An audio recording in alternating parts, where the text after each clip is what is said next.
Baptists That Amish Chick. Let's get into it. Are you wondering how to work through the grief and forgiveness that comes with working through deconstruction? When you're on this deconstruction journey, it can be really difficult. You can go through a lot of emotions, have a lot of anger, frustration.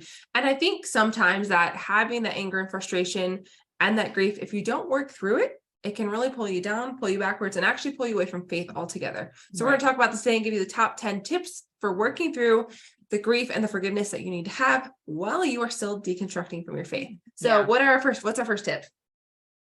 Be real with where you are. This is actually one that Bethany mentioned, I think, right? Mm-hmm. But this is actually huge. This is actually part of the journey that I'm on right now. And acceptance is one of the best ways to know exactly where you're at so that you can see where you're wanting to go. Yeah. And so being honest and real with yourself is so huge. And that goes even further than just this deconstruction journey. Anytime you're dealing with grief and even forgiveness, like you've got to know where you're at in a realistic view of that. Yeah. When I let myself be real with where I was at when I first started deconstructing, that's when I could actually like move forward. And it was like as long as I wasn't real, which never really had a moment where I wasn't willing to be real with myself, but I look back now and I'm like, oh, that's why I was able to move so quickly. I think one of the reasons through the deconstruction process was to realize like, man, I'm here and I'm at a place where I don't know what I believe and I don't know if I want to believe anything. And that's where I'm at. Like, I'm at the place where I don't know if all I was taught is just a bunch of like, throw it out the window, just, burn the book and start over, the book of notes and things like that, speaking figuratively here, right? But like, I was at that point and it was also super freeing to just be real with myself. Like, this is where I'm at. And that's okay. There's nothing wrong with it. It's a process. It's not a like instant, like, oh, I deconstructed and boom, now I reconstruct. Like, no, it's a process for a lot of us. That's good. Number 2 for this is make sure that you let some people go and move on if you need to. That was big for me, is realizing that in my deconstruction process, it wasn't my job to take people with me who didn't want to go and who weren't ready to go. Now there's people in your life that are really close to you that you want to have grace with and love along on your journey. Maybe it's some of your family members, maybe it's some of your best friends. You're like, hey, I'm looking into some new things. We may not agree on them. That's okay. Like, we're still great friends. We can still go out for wine together. We can still have fun together. I'm not going completely rogue over here, but I'm searching out some different things. But I really had to learn that it's okay to go through and delete some bunch of people off your friends list. It's okay to hit the unfollow, to hit the block button, because there are people that will fight back against what you're doing and what you're deconstructing and some of the ideas that you have and things that you're looking at and that you're sharing. And a lot of them have good hearts in doing so, but they don't necessarily seem like they have a good heart in doing so. And it can be very discouraging and actually cause more grief and bitterness in the process. So for some people, let them go. If they are not close to you, if they are not your inner circle, the people that you would call up if you really needed something, the ones that you would call up if, someone passed away in your family or that your car broke down, be willing to let them go. There are other people who have deconstructed in a healthy way and reconstructed their relationship with God that are waiting for you. And if you are trying to hold on to a bunch of people who are not meant to stay there, it's actually blocking that progression and blocking a closer relationship with God. Yes, 100%. Like, I don't even have anything to add to that. I know, I don't think so either. Yeah. It's like, I can't tell you how many people I had to let go. And there was grief in that. There was grief in like, dang it. You just want to like realizing that's where they want to be. They actually they're not hungry for this like I am. That's okay. Just let them go. Like, you are worth it and your journey is worth it. And you're paving a pathway for them to one day, if they want to get to where you're at, maybe faster. Like, you can be the shoulders that they stand on one day if they choose that. Yeah. Number 3. Leslie, I like this one. Yes. So don't be stagnant or be held back simply based on nostalgia or tradition. I think one of the biggest things that stood out to me the most in the whole deconstruction process was there were things that I missed about the church that I grew up in. And it was all based on nostalgia. There were some hymns, there were some things like that. And it's really, Oh, girl, really I never done Mr. Him, that's for sure. it was really tied back to some of those things. Like there were hymns that I really did like. But then I realized I'm like, that goes against everything I believe now. Like all the things that got holes shot in it. Whenever I was going through this deconstruction process, these songs aren't accurate. There's not anything here, right? Like, and it's even still like, it's so funny. Like I'll hear them and I still know every word. Yeah. Because I sing them every week. And I catch myself sometimes years. singing. I I'm will like, sing oh, like, and I'm like, that's horrible theology. Like, I know. Yeah. And I'm like, it's not that I believe that anymore, Right. right? Like that belief is not there. But I think oftentimes things like nostalgia and tradition can actually hold us back and hold us still. And it is all it is a ball and chain. It's holding us from going up into that, to those higher places, to even to like more of our potential, right? right. I think it's just things that end up holding us back. So don't let nostalgia keep you still. I Yeah. want to throw in one little story because I think it'll just be funny to hear in here. Yeah. I was in a thrift store thrifting one day, and I walked up to the records, and there was a record laying there, Plain as Day to See, and it said, the name of it was Give Me the Old Time Religion. Do you guys know that song? Oh, yes. The song goes, give me that old time religion, it's good enough for me. And I'm like, the whole thing of that song, like, I don't want religion, first of all. Yeah. I don't want old stuff. And I don't want anything that you're like, well, it's good enough. Like that's Right. the relationship I want with God. And I was like, oh my gosh, I used to sing that. Yes. We let that one go, Yeah. and I'm glad we did. Yeah. Wow. Yeah.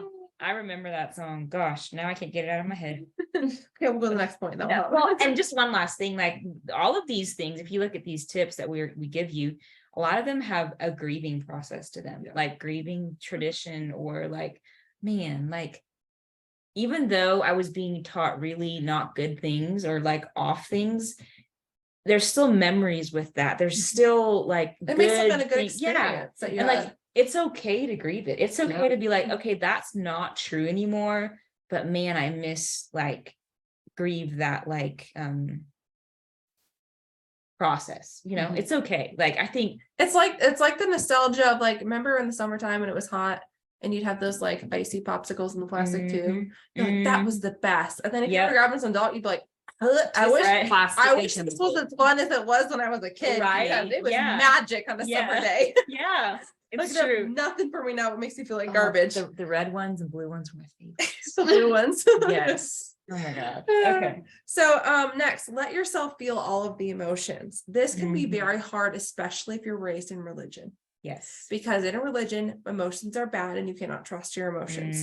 And so it is time to feel your emotions. This is going to let you, this is going to let out who you are. This is going to let who God made you to be actually come out. It's going to make it so that you can actually release those things. Because if you don't, you're going to stuff them down. That's when we see the angry deconstructionists that go from, I was a Christian, now I'm an atheist. Because they have stuffed so much down because of the pain and haven't worked through the trauma of it, haven't done the healing and the trauma of it, because they haven't let them feel it and they haven't healed it.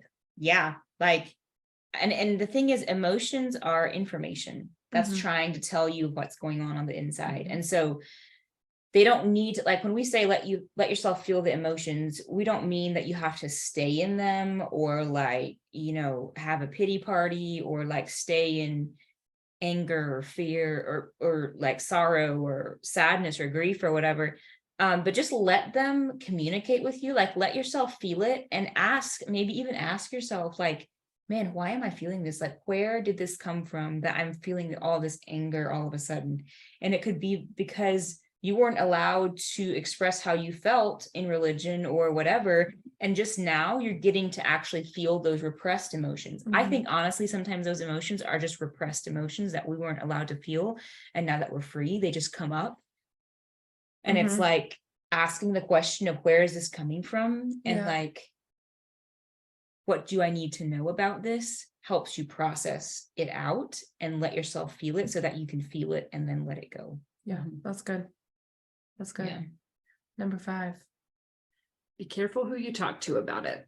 I think that's actually so key because one, it can either completely shut you down fill you so full of fear that you run back, Mhm. or like you just mentioned, like get so angry that you just abandon all, throw baby out with the bathwater, right? Yeah.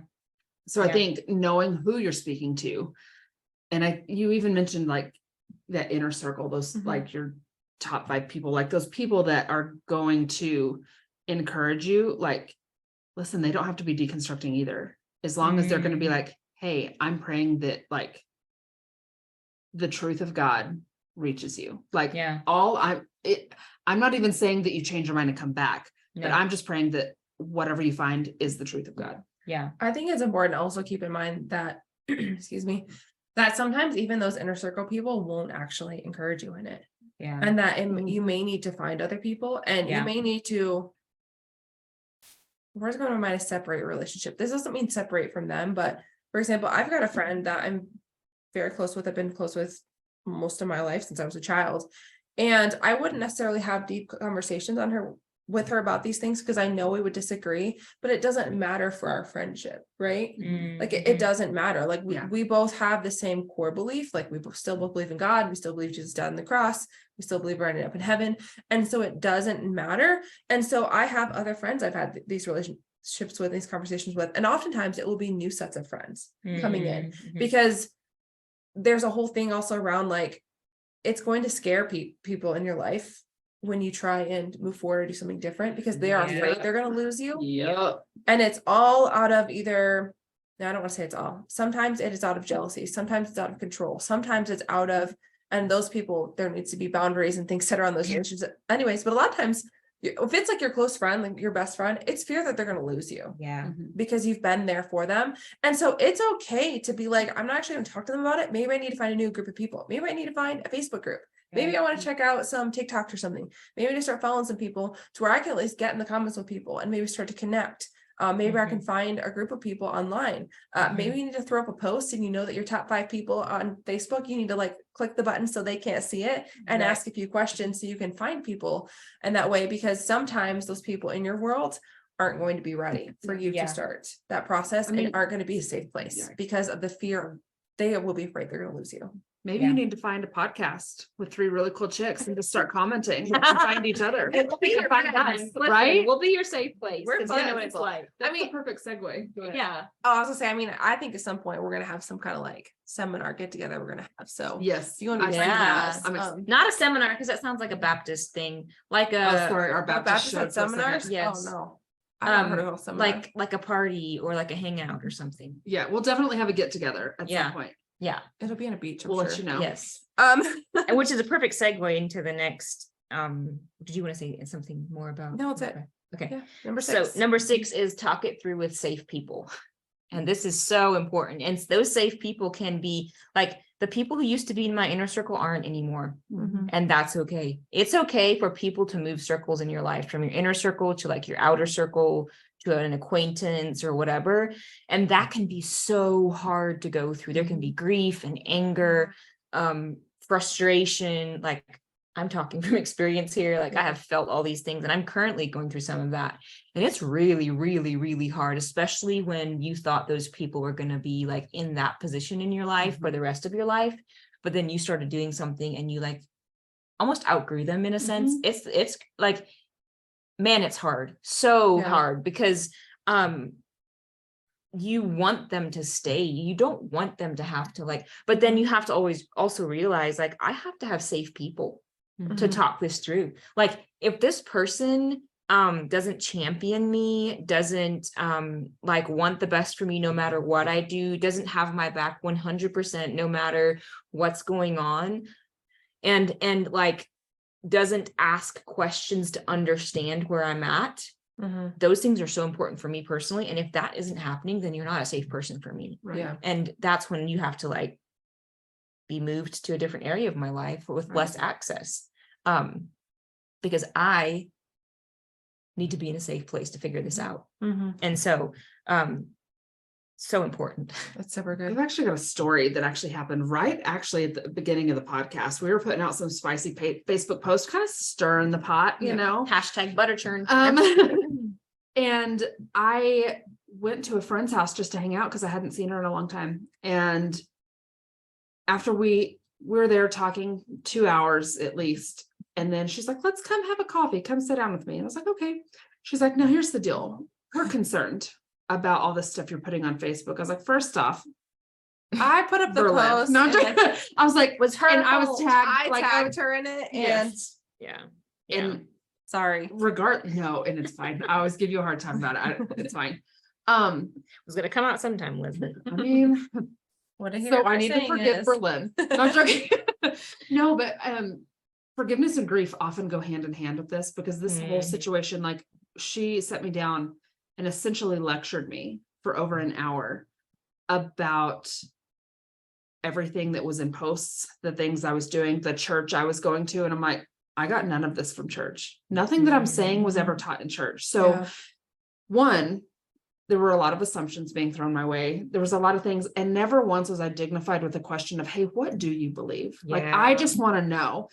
Instead, what I got was, you believe that da, da, da, da, da, da. Like, she started listing all these things, and I'm like, but do I? I've gotten the Right. same thing too, where like, I don't think I agree with what you believe because you believe blah, blah, blah. And I'm like, I never said that. Right. I That think was there's an a assumption lot you of made. assumptions. Yeah. Yeah. And never once was I asked, hey, is this like, what do you believe? Mhm. Let me talk, right? Like that. And so sometimes it's not even that, like, one, we need to find the safe people, but also watching those conversations and having those boundaries and having different things there that like protect you and your heart and these new beliefs. Cause right, like, you just, it's kind of like deconstruction and reconstruction. You're putting new seeds in the ground. Mhm. You're not just going to go dig them up and check on them, like, right? Right. And so, and I think sometimes we get into conversations where a lot of people are digging things up and trying to dig and look and like, hey, what are you doing? Mhm. Because it is different. Yeah. And you're not just following like sheep to the slaughter, you know, Yeah. like, you're not just gonna fall in line. So when you start questioning things, people who don't question things really get uncomfortable Oh, and they yeah. start lashing out. And so I think the forgiveness and grief, like, I'm grieving that friendship because it's not the same. Mhm. I had to forgive that situation. I had to forgive her for that day Mhm. because I know she didn't do it on purpose, trying to Right. like She wasn't make being me malicious, mad. yeah. No. Yeah. And I get that she was doing that out of the goodness and like concern of her heart and her love for me. But at the same time, I'm like, dignify me with a question. Right. Dignify me with a chance to talk. Don't just Yeah. lecture me for an hour. Yeah. Yeah. Because that's exactly what I left. Yeah. That's why I deconstructed. That's what church was Right. just a lecture and told Right. what to believe. But now I get the chance to find it and dig it out for myself. Mhm. And it really felt, I don't know, it was a really tough conversation. And I was fine with it that day. But the next day I woke up and I went, I am angry. Like, I think I texted y'all and I was like, I was fine yesterday because I held my cool, but I was like, today I'm pissed. Yeah. Like, I'm so mad. And so really working through that forgiveness and grief, because they really went hand in hand in that Yeah. situation. Mhm. And I know I'm not the only one that's experienced Right. anything like that. Yeah. And so, holding Yeah. on to that forgiveness and grief for people and being sure you find the safe people to take Yeah. that Yes. conversation back to, right? Yes. So I had these two that I could go to. Mhm. Yeah. Yeah. And like realizing that you're probably going to be angry and then sad and whatever before you actually forgive. Mhm. And that's okay. Like, I think sometimes forgiveness is put into like, oh, well, you just don't do it. do it. Right. Like, you're not allowed to feel anything. That's not forgiveness. No, Not at all. letting it go is not forgiveness. Getting over it. It's not Yeah, forgiveness. no, like it's so much more than that. And I mean, for the sake of time, I can't go into that, but like, it's a process of becoming free yourself. Not about like, it's not about like the other person acknowledging that what they did was right, or like having to admit that what they did is right. Mhm. It's you just freeing yourself from that person in that situation and being like, you know what? I'm not responsible for you and what you did. Doesn't make it right. Doesn't make it what you did good. But I'm not going to hold myself in that bondage of like being triggered by you in that situation. Yeah. Number 7, we don't abandon the truth just because you hate the untruth. This is something I experienced several years ago before I walked into faith the way I live out faith now. Like, I was pushing everything away from God. I was like, still believe you're there, but I don't want to go to church. I don't want to read my Bible. I don't want to do any of these things, these habits, routines. I don't want to talk like it. I don't want to walk like it. I don't want to be like what a Christian is like, because I was so frustrated with things that I was finding that wasn't true. That was even before I started to find the truth. I was just beginning to find the untruth, which I think is where a lot of people start with deconstructing, is they start to realize this is not true, and this is not true, and this doesn't seem true, and this doesn't seem right.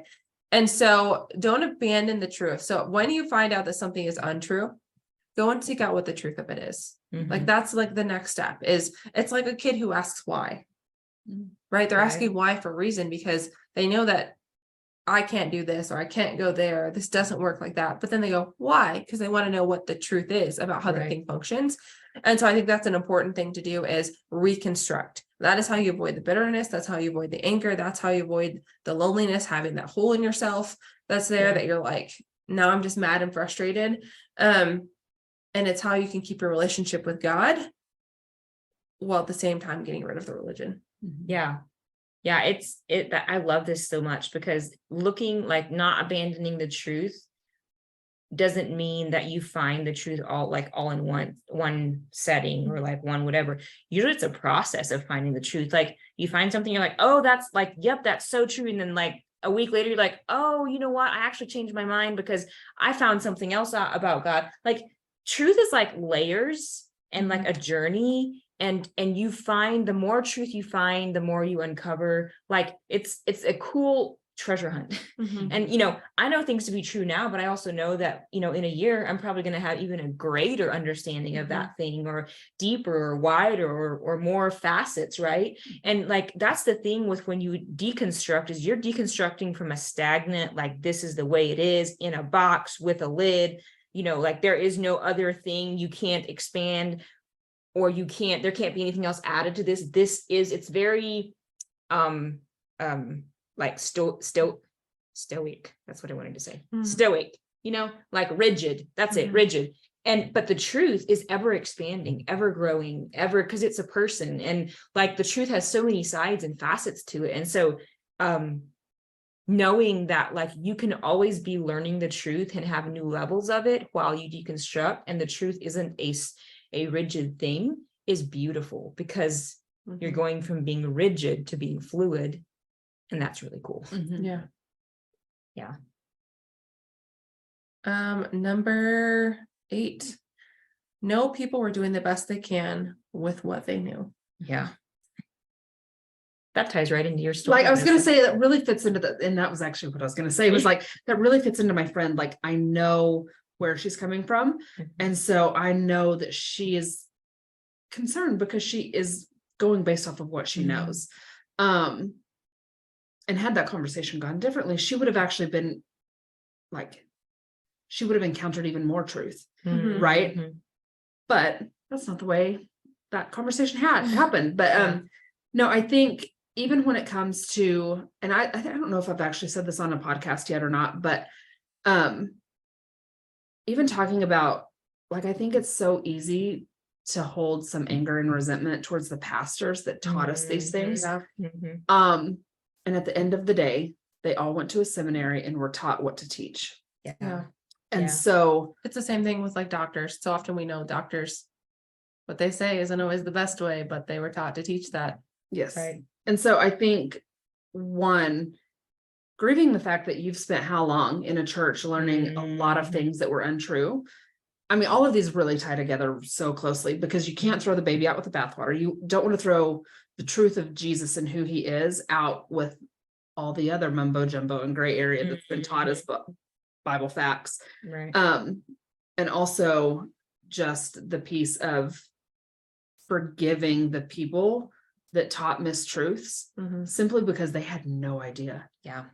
Like, I can't tell you how many people we know who have all been to like seminary or Bible college that are all like, everything I learned has almost like imploded, right? Like everything has changed. The more I never learned how to go and seek out the truth and meaning and context and all of this. And it changes everything. Yeah. That's good. Yeah. Which goes into number 9, is like, know that most intentions were pure. Like, I don't think anyone out there in the, religious world or church world or whatever is intentionally trying to hurt people, lead them astray, teach There may bad be things. the few like straight up cult. There may be. I mean, we like- we talk about our faiths we were in being cults, but there are the ones that everyone knows is a cult, right? Like that everyone, even in these religions, would say they are cults, right? The people that are mass, suicides and stuff like that, like they are, but exactly, like the cults in Waco, Texas, or like, some of those crazy radical people who are intentionally doing these things. But I think even them, honestly, like I've talked to some people from those places and they genuinely believe that they're doing this for the good of people. Like they are that far into it that they think that this is the right thing. Like they genuinely believe it. And they're so wrapped up in it that they don't even see it.